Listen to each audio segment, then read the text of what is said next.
Welcome to the third Center in Servingness webinar series of the year. Those of you who have been regular webinar participants, we want to thank you for sticking with us. And for those of you who are new to the webinar, we're so grateful that you have chosen to join us today. Muchas gracias por estar con nosotros. I am Dr. Adriana Arroyo Perez. I am part of the Faculty Affairs team in the University of Arizona's Office of the Provost. On behalf of Faculty Affairs and HSI initiatives, I want to welcome you all. Thanks for connecting from all over the country. Sometimes we have people from Mexico. We are celebrating Native American Heritage Month from November 1st until November 30th. We continue to offer this series in community, from the community, and to our community in Tucson, in the state of Arizona, nationally, and beyond.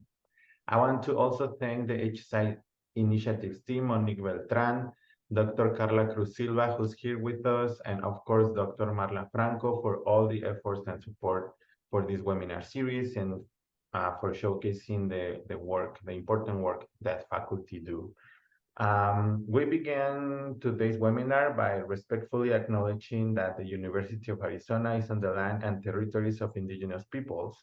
Today, Arizona is home to 22 federally recognized tribes, with Tucson being home of the O'odham and the Yaqui. Committed to diversity and inclusion, the university strives to build sustainable relationships with sovereign Native nations and indigenous communities through education offerings, partnerships, and community service. Dr. Gina Garcia's conceptualizing of the term servingness informed our webinar series. Servingness helps us to understand and highlight the faculty who engage in scholarship and servingness efforts that honor the cultures and the lived experiences of Latina, Latine, Latino, Black, Indigenous, and underrepresented students and communities. The objectives of the webinar are to spotlight current scholarship, offering examples of the rich ways in which servingness is enacted by faculty across the institution, and to learn together about engaging in this effort to build knowledge, addressing the question each month of what the next steps are to build institutional capacity around HSI servingness. Our team will share the links in which you can access the recording of the past webinars in September and October, as well as the past 4 years. This is the 5th year of this webinar. We will also be recording today's session, so it is available online. And finally, I am super excited to introduce our wonderful Dr. Anna Ochoa O'Leary. We were just talking about all the amazing work she's done. Dr. Ochoa O'Leary received her PhD in anthropology from the University of Arizona, where she currently holds the rank of professor and is head of the Department of Mexican American Studies. She also co-directs the Binational Migration Institute, an association of scholars dedicated to the study of how immigration enforcement policies impact Latino communities, regardless of our legal status.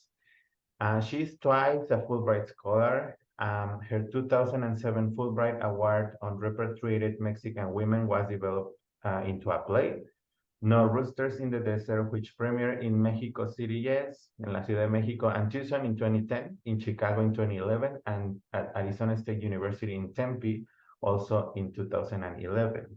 She has received multiple awards, but she was so humble, and to mention some of them, the Raul H. Castro Institute Arizona Latina Trailblazer Award, the WMCA's Women of the Move Award, and a Victoria Foundation Award in recognition for her involvement with community organizing, the advancement of women's issues, and for the advancement of Latina education.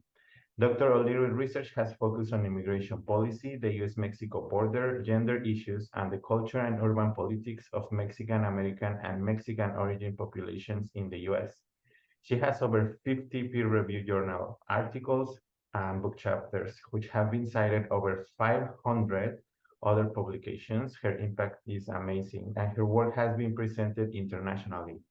Among her other scholarly accomplishments include a textbook for Chicano studies, a UA Press book on charter terrain, New Directions in Border Research Method and Ethics, which she co-edited, and 2-volume encyclopedia, Undocumented Immigrants in the United States Today, an encyclopedia of their experiences in 2014, which includes 35 original entries that she authored.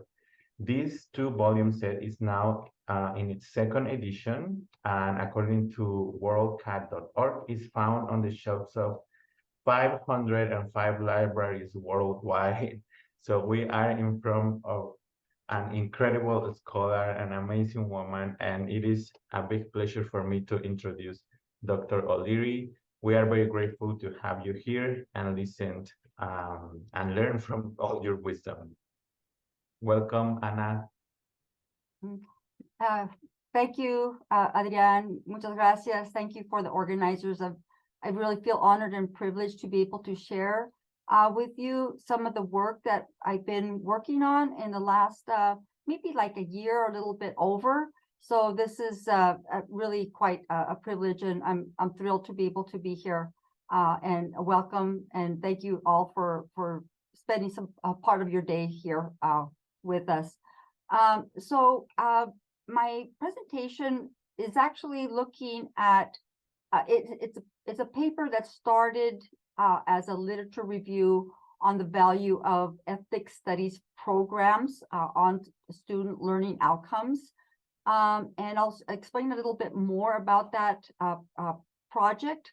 But we're also looking at some of the trends for the last 50 years, depending on when programs were started. It could range now from about 50 or 58 years to anything a little bit less than that, such as 50 years. So I'll mention a little bit about that as to how we're looking at that. We're also proposing further inquiry into the kinds of programs that we have here at the University of Arizona, but then throughout the United States as well. So I'll go through my slides, and feel free, Adrian or Carla, to give me a shout out when I'm getting close to my end time. So I'll try to keep track, but this is, I don't keep tracks as well. So, but I don't mind if you just jump in. So I think it just it's worth noting. Probably many of you here are familiar with the background of how disciplines such as Mexican American Studies was created. There's a historical context, and that's the struggle for U.S. civil rights that started in the mid-60s and continuing on for several years afterwards.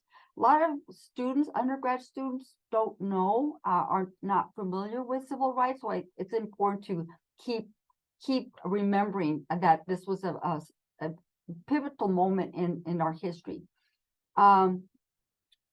Because of the civil rights and this struggle, we've had a lot of research that have been developed as more and more culturally relevant courses and programs were developed. Within the larger ethnic studies category, you have studies such as ours, Mexican American Studies, but you also have Chicano, Chicana, Chicanx studies, Africana studies, African American studies, American Indian studies. All of these are part of that move and that movement to make content in our universities and public schools more relevant to those populations.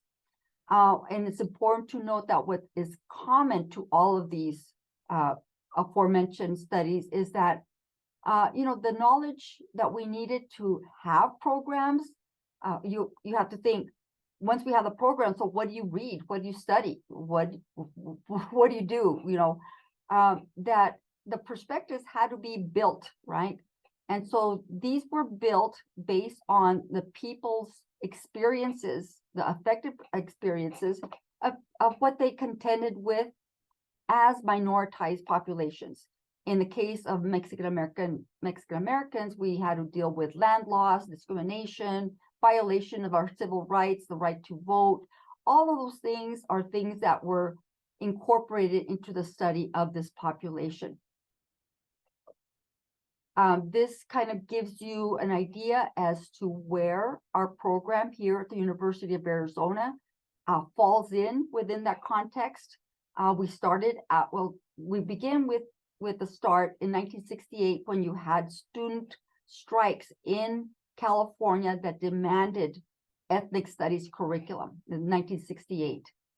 From there, that movement of student unrest demanding more culturally relevant curriculum in their schools expanded throughout the whole United States. In 1975, it was when here at the University of Arizona, President Schaefer also, was pressured and commissioned a committee to start looking into the development of a Mexican American Studies program. So Beto Guerrero, esteemed Beto Guerrero, who was the Dean of Students back then, was ahead of that committee to try to put this program together. By 1983, we get a research center implemented, and part of that came when the legislature, gave the University of Arizona $5 million to establish the program. From there, we developed a master's degree, 2 master's degrees in total, and then we became a department in 2009. And in 2013, we actually added a PhD program to complement the master's program. And we're one of only 5 programs in the ethnic studies branch of studies of the discipline that offers a bachelor's, master's, and a PhD program in our program. One of the uniqueness and one of the important features of Mexican American Studies is that we are very interdisciplinary. If you're going to look at labor rights, things of social justice, bilingual education, civil rights, immigrant rights, the culture and expression of these populations, you have to be interdisciplinary. So we focus on people, but as person in a holistic way. This involves all of these things, oftentimes all at once. So again, to remind everybody, what was key to the development of these programs were students advocating for more relevant content. It was their civic engagement that served to advance these democratic ideals, right? And to address longstanding inequalities that they faced. And today, we have, in post-secondary education institutions, the participation has grown as students. And today there are like over 400 programs, ethnic studies types of programs in the United States. And that number has grown considerably. One scholar, Fernandez, actually argues that one of the reasons that we have more programs was in response to efforts to eliminate Mexican American Studies in the state of Arizona, which I will return to in just a second. This is the research by Kella that shows here, starting in 2012, the growth of ethnic studies degrees programs, and corresponding to the number of programs is the growth of ethnic studies degrees that were awarded in the last few years. So this is, again, very impressive. People are now convinced of the value of these programs in their institutions for student learning outcomes. As a result of asking or demanding for greater inclusion at higher education institutions, Mexican American Studies, Latinx Studies, Chicanx Studies have a formal designation based on the U.S. National Center for Education Statistics, and they describe these disciplines as one of several instructional programs that focus on the history, sociology, politics, culture, and economics of one or more of the Hispanic American immigrant populations within the U.S. and Canada. Again, if you'll note, it incorporates the interdisciplinariness part or uniqueness of this particular field of study.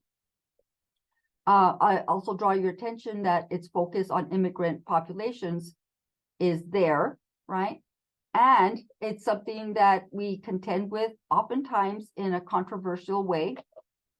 such as when immigration unrest in 2007 and 2008 essentially created an unrest among students in local Tucson Unified School Districts as they heard the hurtful rhetoric that was being used to demean populations who are immigrant origin, went out and protested some of the laws that were being proposed that further criminalize these populations.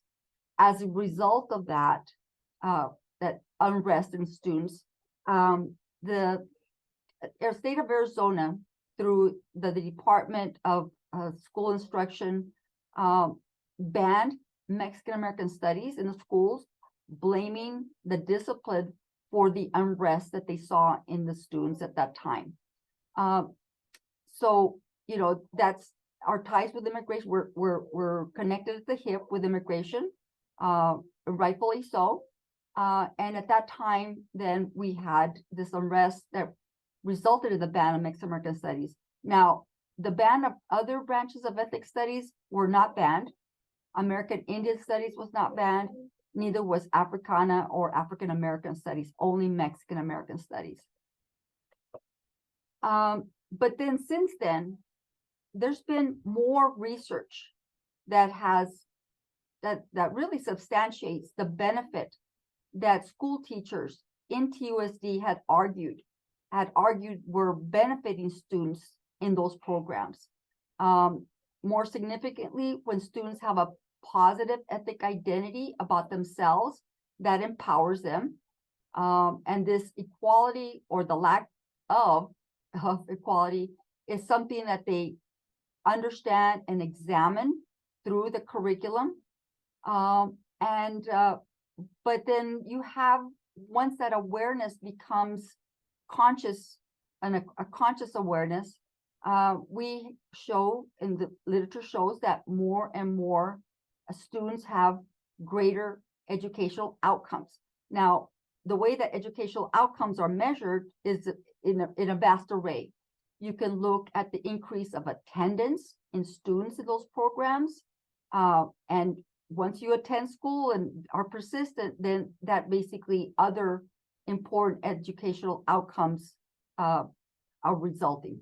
For example, college goals. So more students who attend or go through an ethnic studies programs within their schools are more likely to want to go to college, right? They're inspired. They adjust their goals accordingly.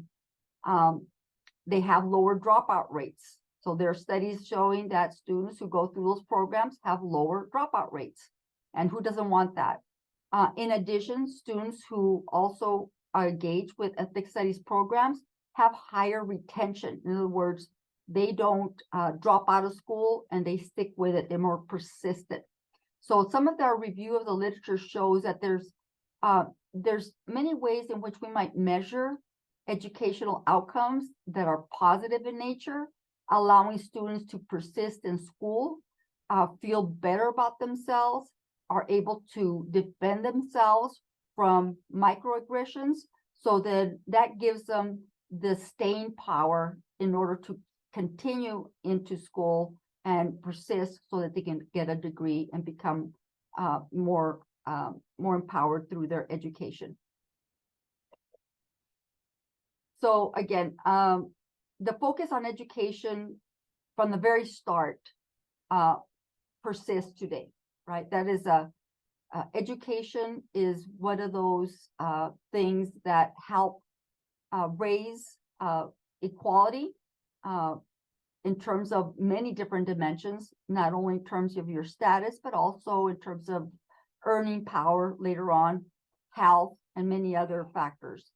There is a long history showing that families and students have struggled and fought for better education.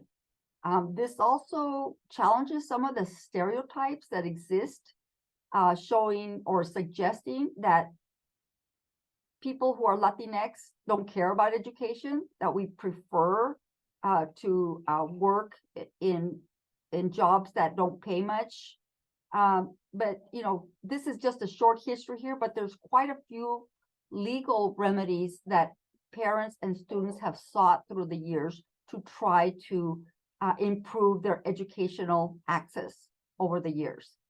In the case with Tucson Unified School District, that lawsuit was also brought to the fore, and this lawsuit was ruled in favor of the plaintiffs, which were a student representing other students at TUSD. And there, the judge ruled that their constitutional right to equal treatment under the law had been violated. So then that they won that case. Unfortunately, over the 4 or 5 years that it took to resolve that case, you know, the curriculum was watered down considerably. And so we don't know exactly how much that might have affected the number of students that could have benefited from a Mexican American Studies curriculum might have, you know, fallen by the wayside.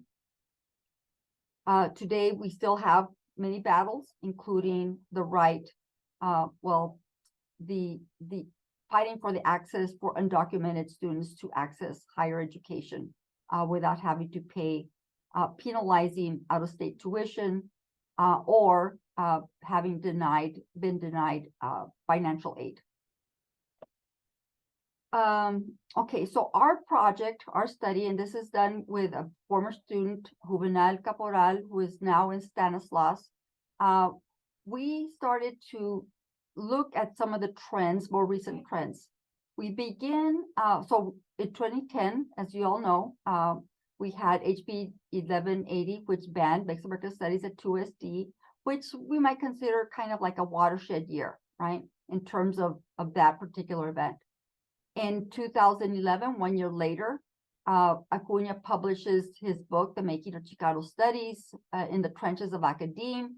He basically does a historical or historiography of the discipline from its inception, starting from the time that student unrest demanded those types of studies in their higher education institutions.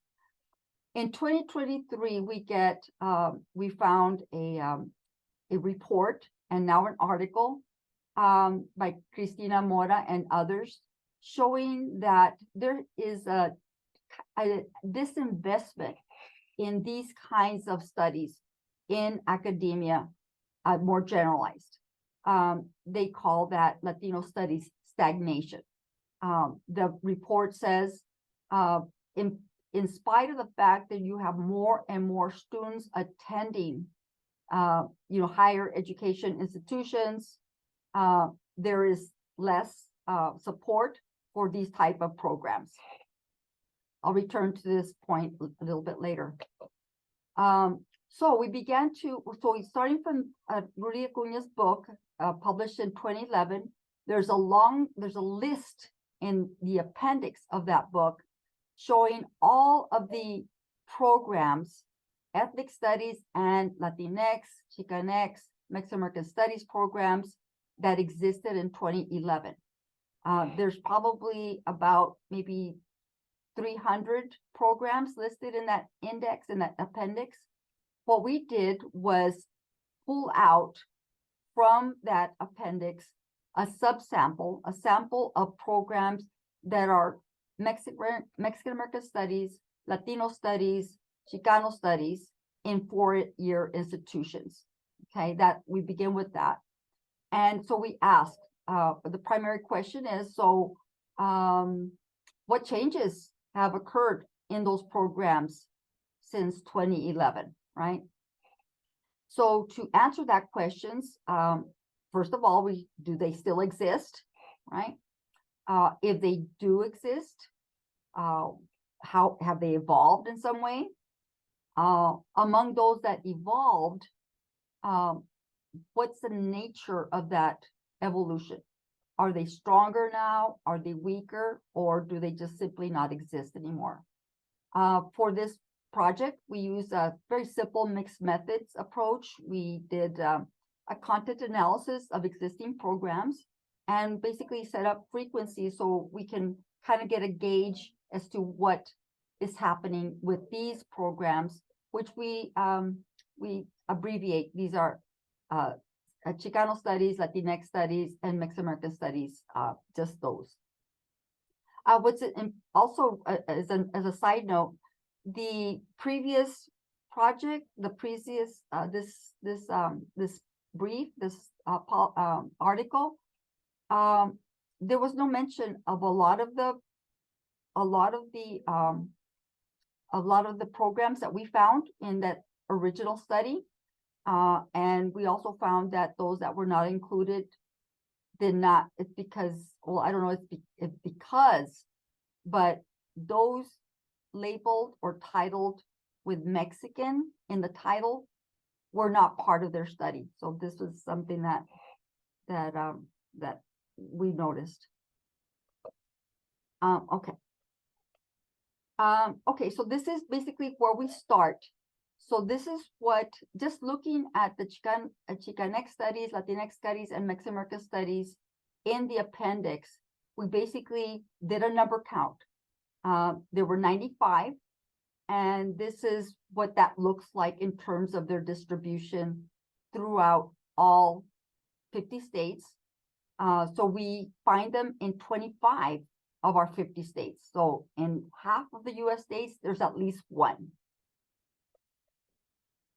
This is what it looks like in terms of their distribution by census region in 2023. There again, these sections. So there's 8 census regions. We find them in 5 out of 8 census regions.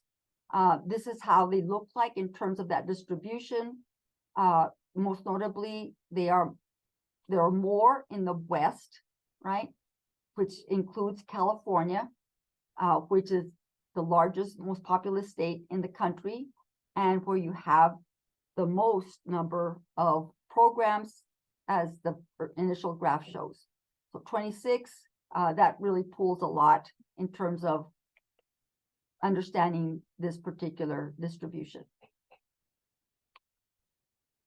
This is what it looks like in terms of the number of states in each region, with the West, as I mentioned, having the most number of programs. It's a total of 38 programs total.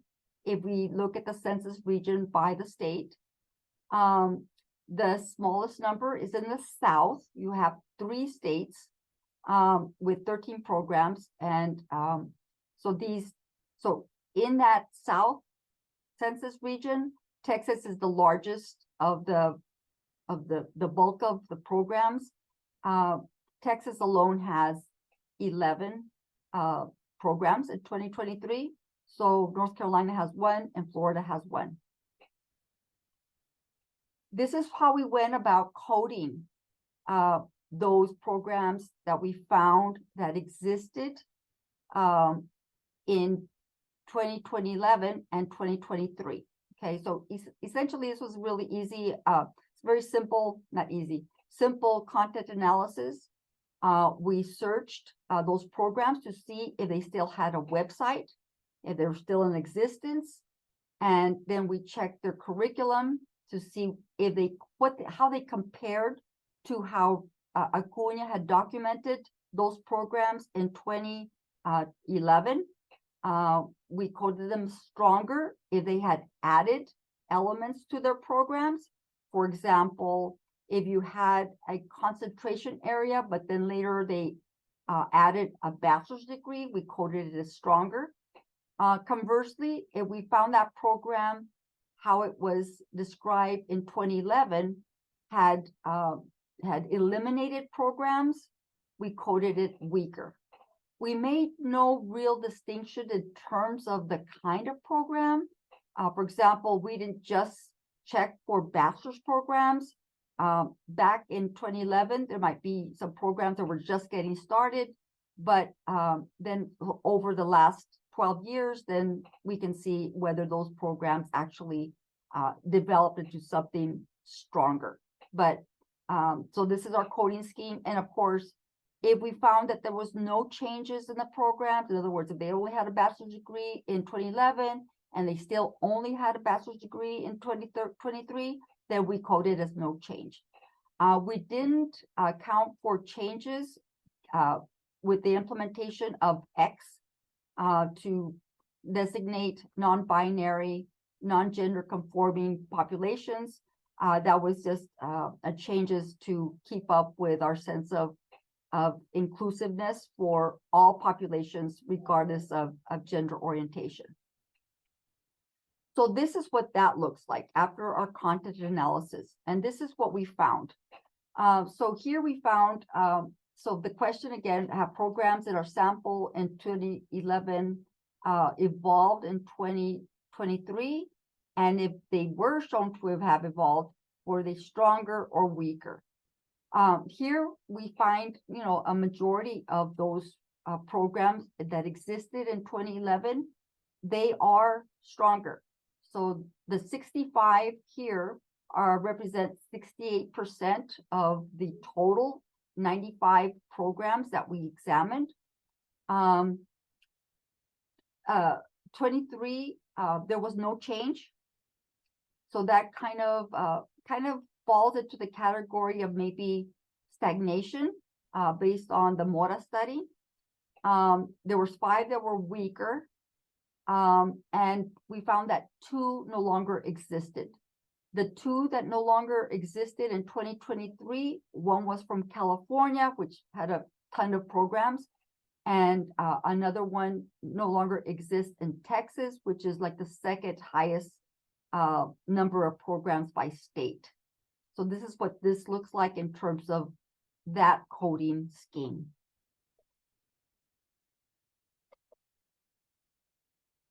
So we thought we'd also look at,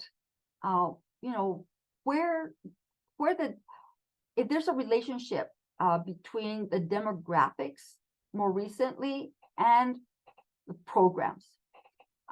So what we did here, and if you'll see on the far right-hand side where it says rank percent of total U.S. population, what we did was we looked at the state population size, and you can find this on the internet, and the rank of that state in terms of the total population of the state vis-a-vis its percent of the entire U.S. population. So, for example, California is the most populous state in the country, followed by Texas, Florida, New York, etc. So we looked at only the top 10 most populous states that have a program. In other words, if you'll notice, you have 1, 2, 3, 4, 5, 6, 7. They're on the right, and there's a missing 8. The 8th most populous state is Georgia, but Georgia does not have a program, a Chicanx, Latinx, or Mexican American Studies program. So that's not on this chart. So, but then we do have North Carolina, which is the 9th most populous state. It's got 1 program. And Michigan is the 10th most populous state in the US, and they have 5. So in this graph, it tells us of the top 10, where do our programs in terms of the number of programs, where do our states in terms of the number of programs rank? So, for example, California is not only the most populous state, it's also the one that has the most programs. Texas is the 2nd most populous state, and it's got the 2nd most number of programs in the state. So this is how this reads. The important part here is that most of these states, what I could say here historically, first of all, if we look at the number of immigrants in the United States and where they are more likely to settle, here, this demographic also corresponds with the demographics of where immigrants from Latin America are more likely to settle when they come to the United States. California is number one also in the number of immigrants it has. Texas is also I think Texas might be number 3. So this chart here does not show the column for immigrants. Texas, I believe, is number 3 in terms of immigrant destination. I think number 2 in immigrant population destination is Florida. So so this chart does not have immigration, but then if you also look at Illinois and Michigan, these were also very important historically in terms of immigrants coming to the United States even before the 1900s, to find jobs. So again, in terms of the history, these are populations that have been migrating to the United States since before parts of the United States were the United States.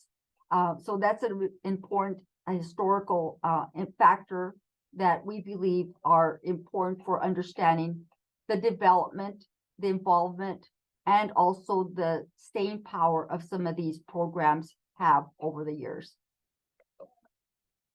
Because there was such variance in terms of the number of programs per state, we also decided to score each state in terms of their ability to provide important services, expertise, credentialing services to the residents of its state.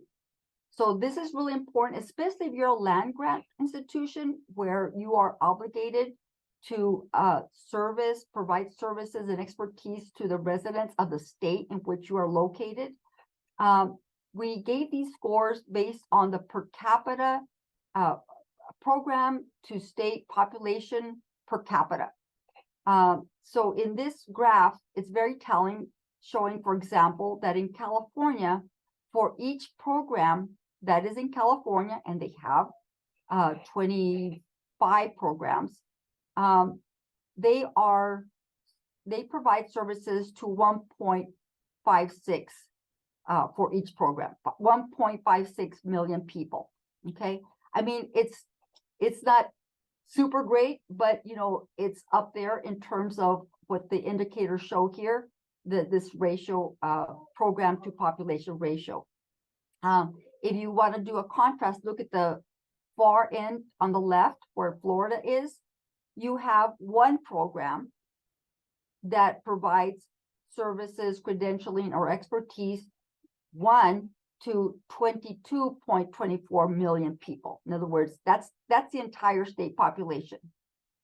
The idea behind this look is that not only is it important to keep universities accountable to what they owe the people and residents who pay taxes in those states, but in terms of the Chicano, Chicana, Latinx population, it's also important to note that, from the 1960s, when these populations were clamoring for greater responsiveness, more democratic response to the population, to their needs, institutions did step up by hiring more and more academics and scholars from those groups, right? So then it stands to reason, the logic here is they are also providing important services and information, expertise to the residents of the state, including those who have been historically marginalized. So it can't be we'll just provide services to one segment and not the other, especially when the employment, the hiring of Chicanx, Latinx, Chicanx scholars have been, given jobs in these particular institutions. We have a lot of history in terms of the history of the development of scholars. Historian Chavez Garcia notes that in the 1980s and 1990s, these scholars that were hired by universities, they took up the task of recovering histories that had been lost or not published or not researched. They publish groundbreaking studies on issues of race, labor segmentation, discrimination, poverty, land loss, political disenfranchisement. They basically had to develop these curricula from scratch, right? So having these programs in the universities, in institutions, are there also there to serve the wider demographic segments that are made up of Latinx, Chicanx, Mexican Americans in those states. So, that's part of the understanding. So then, if you only have one program that services the populations of the state, and say, for example, that population has a high number of constituents, then the more programs you have, the better you are to provide these important services.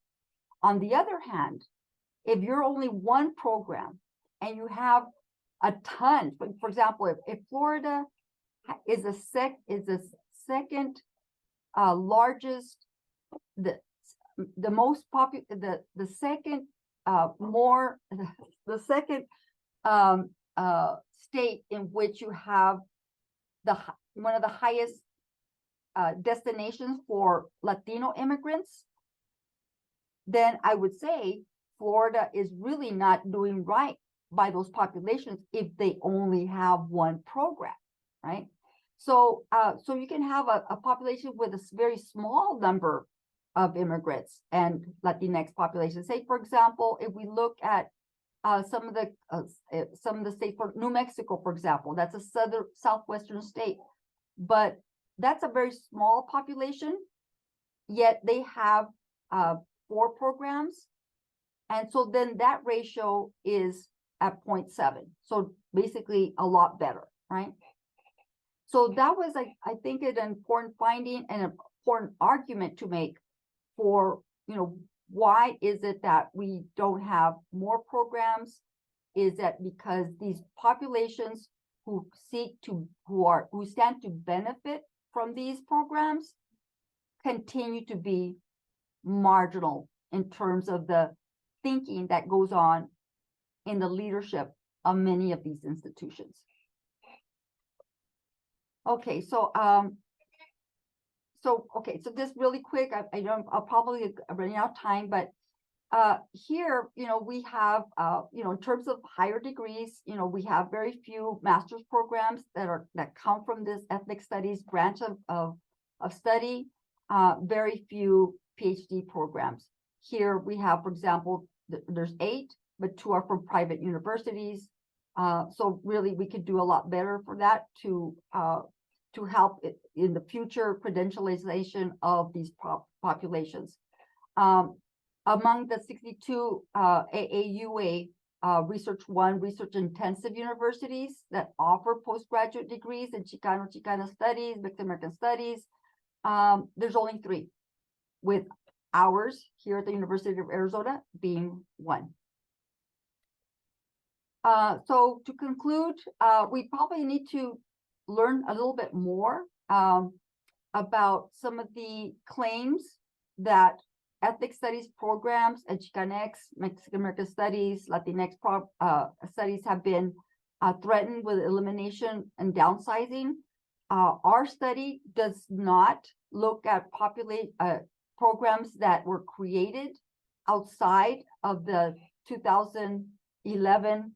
I'm sorry, there's a typo here. It's Acuña's 2011 appendix. So we didn't look at those. The Mora study looks at the new programs. So again, we are sometimes at the crossroads. So I think Arizona provides a really good case study for understanding, the longevity and the staying power that it has. But we also have another program in the state that has been subsumed under a more less controversial type of title, which is transborder studies. So the fact that a lot of Mexican American studies is not included in some of these databases for higher education is a little disturbing.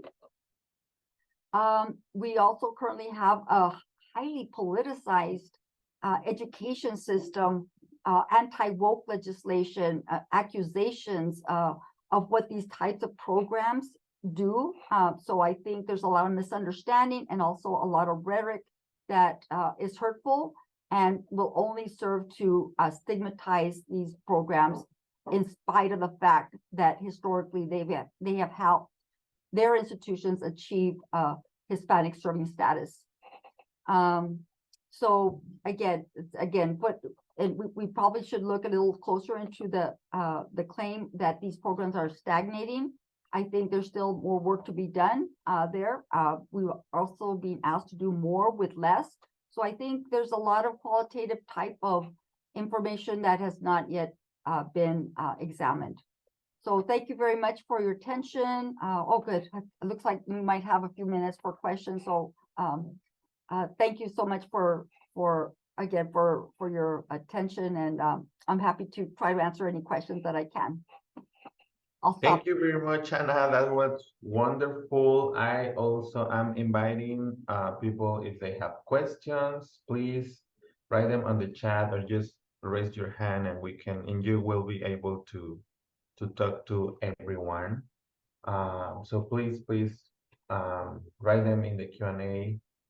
Escriban sus preguntas en el chat o en el Q&A, o algún comentario que quieran hacer. While people think about the questions, I would like to ask you, Anna, because you mentioned the interdisciplinary nature of Mexican American studies, which is something that really I am always amazed by the type of research and all the collaborations that you do. The other day, I was speaking to a graduate student who did geography and was studying floodings, but at the same time, right, how it affects Mexican American population. So could you please expand maybe on the type of, and I know this can be maybe infinite, but the types of topics that Mexican American studies cover? It's not only, people might think it's narrow, but it's actually like very big. Yeah. You know what, a perfect example is for example, in our department, we've worked for many years very closely with public health. If you think about, you know, poverty, or you think about marginalization, if you think about the stress that comes from having a family member that is undocumented, those are Mexican American Studies topics, but there are also topics that relate to what happens when a person is stressed out for not only days or weeks, but years, right?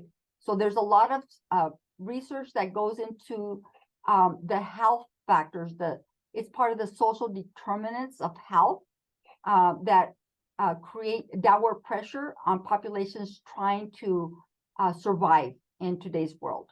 So that's a public health, Mexican American Studies, interdisciplinary connection. Another one, for example, is the natural one is history, right? So history, a lot of historians, we have lots of history of all kinds. We've had a lot of history, for example, of how where we live now was Mexico, right? A lot of historians have written about that. But how many historians have written about that particular point in time from the perspective of the people whose lives were affected, right? Here we have examples, so we have history, but then after the 70s and 80s, you have historians writing about that, right? And then you still have, I just used an article just in my class the other day that incorporates history, but also education. In Texas, it was against the law to teach in Spanish soon after Mexico became part of the United States, right? It was against the law, right? So that's a history that we don't even know about, I didn't know about it until this article was published, and the publication is 2023, so it just came out.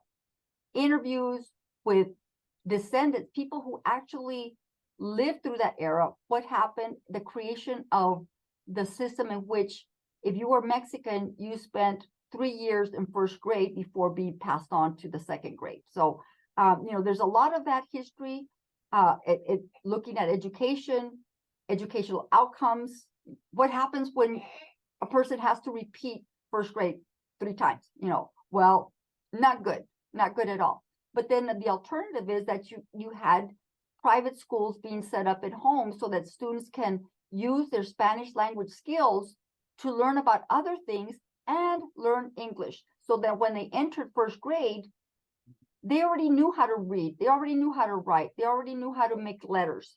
So then they didn't have to repeat those 3 years of first grade, and allowing those to actually complete the 12 years of high school, go through the 12 years of school, public education, and actually get a master's or beyond.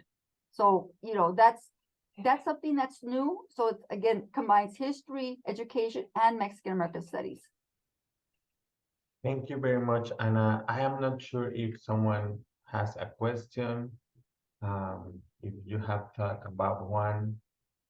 If no one has a question, then can you please leave us with a final message? This was very interesting. I didn't know any of this either. So I was like, oh my gosh, this is so interesting. It is important to know, right, where all these studies come from, all the movements, what they create intellectually as well. Is there a final message that you would like to leave us with?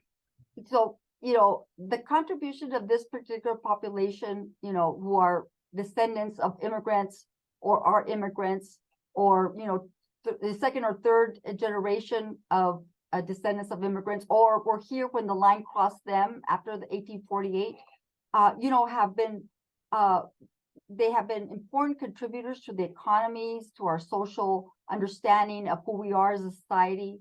And, the struggle that ended up in the recovery of these histories and in incorporation of curricula that benefits these populations is really a test to the importance of incorporating of a more democratic solution to our society, making us more tolerant, making us more accepting of one another, and acknowledging that it really does take a village, to make the kind of society that we want. And so then we just got to continue on that path, and not, take 2 steps backwards, in order to have the kind of society that we can all live in peace. Thank you very much, Anna. That was wonderful. You're one of the leading scholars in the nation and recognized internationally in Mexican American studies. So we are really honored that you were able to share your knowledge and wisdom. Muchísimas gracias y nos vemos a todos. There will be another webinar in January, so please enjoy the rest of the year. Thank you very much. And if anybody wants to contact me, just, yeah. I'm here, I'm not going anywhere, so we're here. So just if more information or anything else, please contact me. Yeah, please email Anna if you have any question. I'm gonna just read that one last message. Thank you, Anna, for a great understanding of the status of our programs nationally. So great to see you using our modified reading template on graphic. If anyone wants a t-shirt with the image and donate to student scholarships, go to pimafoundation.org, /EGTS. Thank you very much, everyone.